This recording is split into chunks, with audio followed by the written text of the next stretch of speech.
মাননীয় সদস্য পঙ্কজনাথ, বরিশাল ৪। সম্পূরক প্রশ্ন করুন।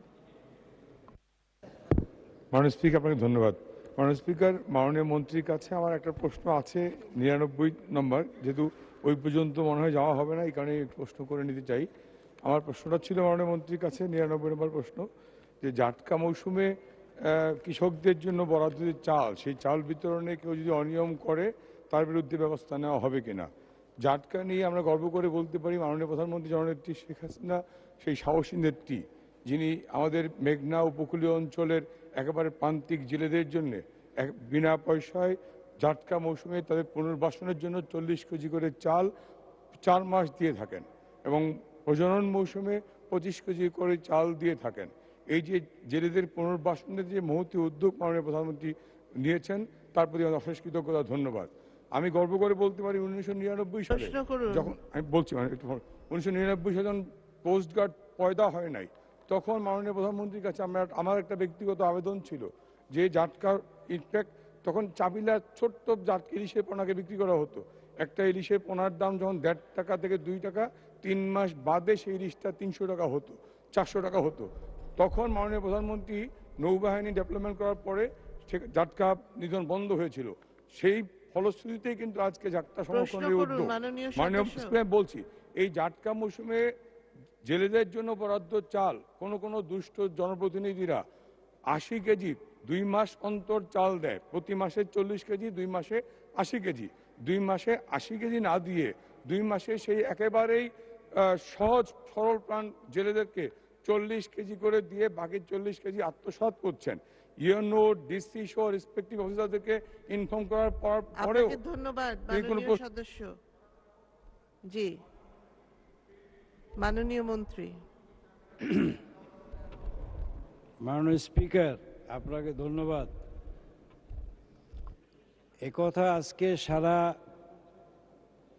জাতিই জানে যে বঙ্গবন্ধু কন্যা শেখ হাসিনা, আমাদের মাননীয় প্রধানমন্ত্রী, তিনি একটি মানবিক দায়িত্ববোধের জায়গা থেকে প্রান্তিক জনগোষ্ঠী বলেন, হতদরিদ্র মানুষ বলেন, এবং গৃহহীনদের ঘর দেওয়া বলেন, তার এই দৃষ্টিভঙ্গির জায়গা থেকে তিনি আন্তরিকভাবেই সেই কাজগুলো সম্পন্ন করে থাকেন।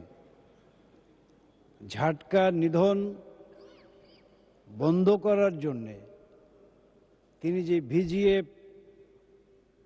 চালের ব্যবস্থা করেছেন, এবং প্রতিটি জায়গায় যারা জেলেরা, তাদেরকে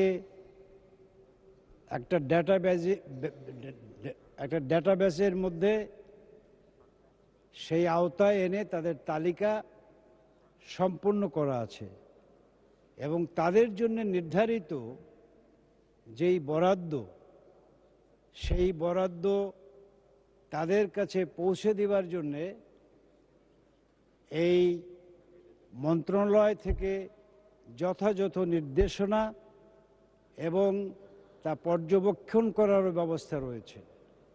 এরপরও মাননীয় সংসদ সদস্য, আপনি যদি সুনির্দিষ্টভাবে বলতে পারেন যে কোন জনপ্রতিনিধি এবং কোন চেয়ারম্যান কিভাবে এই চাল আত্মসাৎ করেছেন, এরকম সামান্যতম গ্রহণযোগ্য প্রমাণ যদি আপনি দিতে পারেন, বাংলাদেশের এই আইন অনুযায়ী তার ব্যাপারে সর্বোচ্চ শাস্তি বিধান করবার